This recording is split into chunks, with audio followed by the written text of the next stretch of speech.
Hillary, thank you for your remarks and your inspiration. I hope you feel somewhat pleased. The job is not done yet, but my own sense is that over the last 2 or 3 years, we've begun to see a real uptick in the discussions around the country on post-secondary education and reforming the system. And I think in large part that is due to the foundations that have embraced these needs.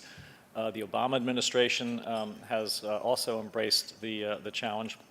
And I think it has been really largely driven by the Bill and Melinda Gates Foundation and actually your work in spearheading this, shaping it and leading it. So there is ferment underway. Change is never easy. But I just want to say thank you for what you have done at the Gates Foundation and also on behalf of this issue, because there will be literally millions of young Americans, men and women, who will benefit from the investment that you're making now. So thank you very much. I have a television in my office, and I keep it on most of the time with the volume down. But the reason I keep it on is every once in a while, a couple times a month, I'll look over at the screen and I'll see Carl Camden being interviewed on CNBC. Actually, there are a number of CED trustees who show up on CNBC, but I would say Carl, a couple times, 2 or 3 times a month, I'll look up and Carl is on the screen, and then I always turn up the volume because I know I'm going to learn something important about the economy or the workforce. And so we're very pleased, Carl, to have you with us today. Carl Camden is the President and Chief Executive Officer of Kelly Services, which, as I think everyone here knows, is a major leader in workforce solutions. What you may not know is that a lot of people think that Kelly Services focuses on entry-level jobs. And Carl, I can't remember the percentage of your revenue, but a significant amount of your revenue comes from placements of people with advanced degrees, PhDs. So Kelly, I said to Carl once, I think you're the canary in the coal mine in terms of being able to see emerging trends in the workforce, and I said you probably see them even faster than what the economists at the Federal Reserve. And then I realized that for many years Carl has been involved as a member of the Detroit Board of Directors for the Federal Reserve Bank of Chicago, and also serves on the Labor Advisory Council for the Federal Reserve Bank. And has done that for a decade. So I guess you are the canary in the coal mine and at the Fed. I also want to say, on a personal note, all of us at CED have enjoyed getting to know you and working with you. That relationship began 4 years ago, a little over 4 years ago, when we were privileged at CED to be part of the coalition, the Better Healthcare Together coalition that Carl was a founding member of, and we were focusing on healthcare, and we kept going back to Carl to engage him in efforts that CED was involved in, and then we recruited Carl to be a CED trustee, and I'm also pleased to announce that Carl is along with Lenny Mendonça, the newest members of our executive committee at CED. So Carl, thank you for everything that you're doing at Kelly Services, the work you're doing on a number of public policy issues, and the work you're doing at CED. Last night we talked again about business statesmen, business patriots. You are a business statesman, and I know you've got many demands on you throughout the day for your daytime job, but the fact that you will have made part of your mission the future of this country is very important to all of us at CED, and also I would say to your fellow CEOs around the country. You are a model of the business statesman. So please welcome Carl Camden.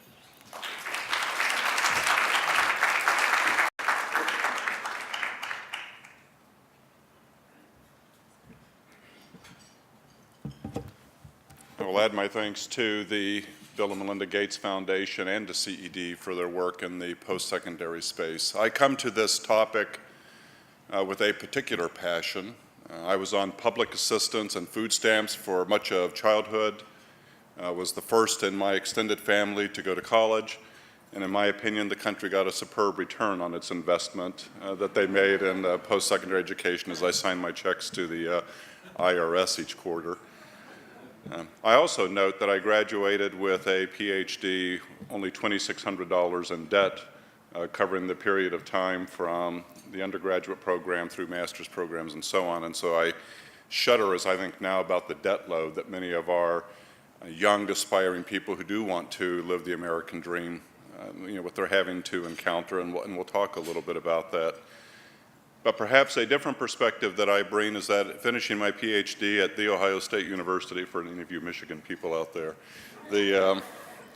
I went on to become a tenured professor, a department chair, and thought that I would live long in the academic world, and through a set of very bizarre events, I found myself starting and owning a company, selling it, and leaving the university. But I bring a deep passion for what it is that I think is the mission of our colleges and universities and other post-secondary institutions. Right now, I find that I am engaged a lot in interviews and so on as the policy debate over the economy very much focuses on jobs. The 9 million unemployed that we hear about, in my opinion, is the most conservative, the lowest number that you could ever reach to count the unemployed. For those of us who work inside the Fed system, we're much more comfortable with a number of 14 to 15 million unemployed Americans. The pressure to create jobs is high. The argument over who lost the jobs war is high. Who's to blame for the destruction of jobs is high.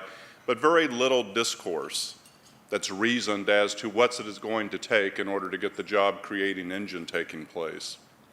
In particular, as a result of a study done by our McKinsey friends, lots of the interviews that I've been doing and speeches given over the last 2 months have been over the fact that while we have a large number of unemployed workers, we also have a tremendous and growing number of jobs that aren't being able to be filled by American workers.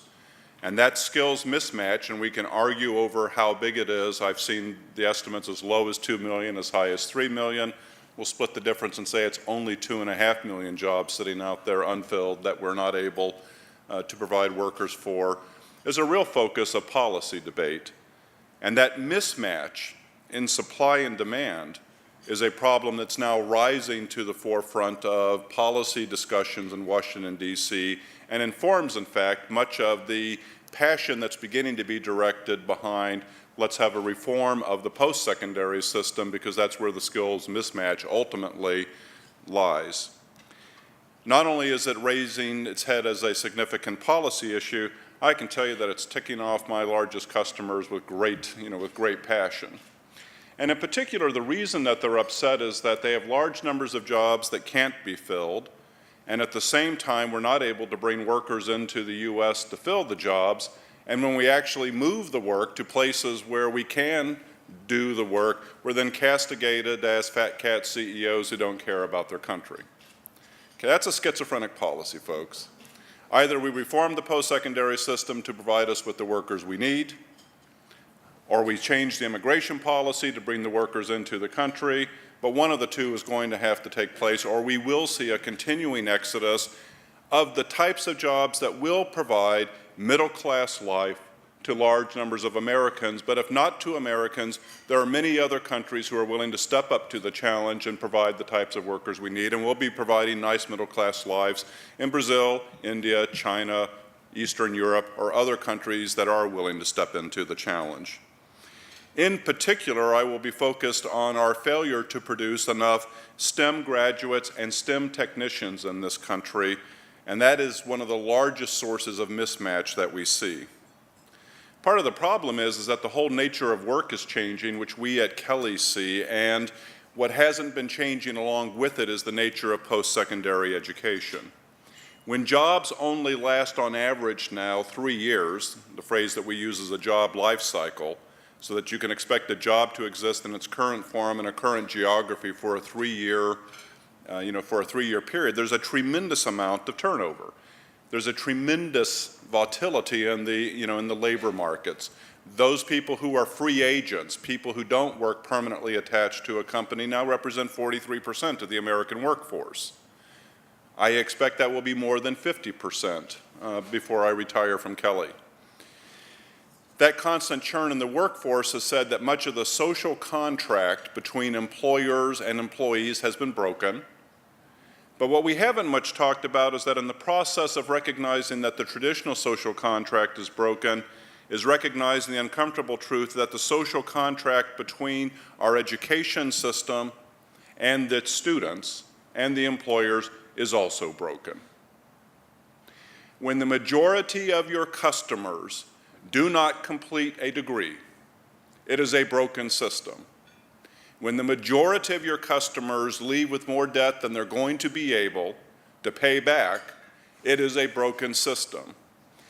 When the people who are supporting the post-secondary system, government, the taxpayers, and businesses, from everything from grants to direct taxpayer dollars, tuition dollars, when we say we put the money in and we're not able to get the workers or the types of people that we need to employ, it is a broken social contract. It's time to reinvent the post-secondary system. No one pillar, education, business, government, citizens, or very generous foundations are going to be able to do it alone. We're going to have to do it together. And again, I think CED plays a key role in bringing together the actors that are needed to make this type of change. I believe that we face a three-pronged challenge. First, I think we have to create a clear, achievable path for all post-secondary students in the 21st century, whether they're going to attend college or not. Right now, too many students see no path to acquire the skills that they need, and it's little wonder, and we're not talking about the high school system here, the secondary system, but it is little wonder that it is such a failure in our urban centers when we see no gain to be had, no gain path to be had from finishing high school. It gains nothing for many of our students because we've not charted out clear paths for all of our citizens to acquire post-secondary credentials or degrees. Second, we don't have any workforce planning taking place in this country. Go to Switzerland, go to Germany, go to Singapore, places where we have very successful operations also. And there's a tremendous amount of workforce planning that takes place, and it survives because there is an alignment between the workforce planning agencies and the business community and the output to the post-secondary institutions of those countries. We need to talk about a much better alignment between the types of students that we're graduating, the types of credentials that we're offering, and the needs of the employers who will be providing jobs to those students. We need not to talk about post-secondary degrees in the abstract. We need to talk about providing degrees that provide employability as they leave. And finally, as a topic that's beginning to be raised at both at our table and in some of your early comments, it's time to hold post-secondary institutions of all types accountable. Accountability is not a term that I ever heard during my days as a professor. It's a term I hear a whole lot in my days as a CEO. And it's time to apply standards of accountability to the post-secondary institutions and hold them accountable to their investors, again, to the taxpayers, the foundations, government, and students. Each of these are going to require innovation, speed, and efficiency. And when I talk to college campuses, those are three words that cause a little bit of tension to go through the room because those aren't words that we associate easily with post-secondary education. And in fact, I think if you played a word game, say, tell me all the associations you have, efficiency and speed probably wouldn't make the top 1,000 words that would come out of your mouth as you said, what do you think about when you think about our institutions? So let's go through the three things that I think are fairly critical. First step is fundamental. I think we need to let go of our idealized version of the American college experience and our belief that that idealized version of American college is what all of post-secondary is about, and we need to forge a realistic path for all of our 21st century students, regardless of which path they take, college or non-college. As a country, we've been loath to relinquish the American dream. When I talk to government officials about the fact that employment as they know it is disappearing and that we're returning to the nation that we were pre the industrialization that came with World War II, I'm often greeted with disbelief. But I am also telling you that the 500-year-old vision that we have of college and that vision being applicable to everybody is equally wrong. That dream has said that hardworking parents will send their bright-eyed teenagers off to four-year universities to become well-regarded scholars. that they're going to live in perpetually messy dorm rooms on a beautiful sprawling campus. They'll go to frat parties on Friday, football games on Saturday, fill lecture halls if they're still awake to hear world-class tenured professors, build lifelong friendships over their beer and ramen noodles, and come back home to mom and dad either when they run out of money or for summer. And after 4 years of self-discovery and an education process that's turned them into a good, well-rounded citizen and scholar, that they'll graduate, start a full-time job, and become productive members of American society. That's just a dream. But it's always been a dream. 75% of today's post-secondary students are commuters. They don't spend the night on campus. Half of those attend community colleges, again, as you said, the forgotten workhorse of our system. Most of them work 20 hours a week. 1 out of 4 has a dependent child. They choose their school because it's near work, because it fits their work schedule, or when they can have babysitting for the dependent child, not because it's top-ranked academically, not because it offers a great student experience, but because it's available and maybe affordable. Their classrooms today include unemployed welders, laid-off bank tellers, single moms, and 50 and 20-somethings side by side. In fact, the fastest growing group of new college students are the over 50-somethings. Many of them aren't even trying to attempt a 4-year degree. They've set their sights on a 2-year associate's degree, and 80% of them still won't have that associate's degree in 3 years. And if they're more than 25, to go back to your statistic when they start this process, the odds of graduating drop to less than 1 in 20. Sobering statistics are not one that offers employers a lot of hope that we're going to find the types of workers that we need. And they only tell part of the story. The official government stats don't deal with the 40% of the students who attend part-time and aren't counted in a whole bunch of the statistics. And those students are juggling even more. They're not juggling a part-time job, they're generally juggling a full-time job and their college degree. And as part-time students, their odds of graduating slip every single year. The abysmal completion rates are the high price we pay for clinging to an outdated dream of what post-secondary education is like.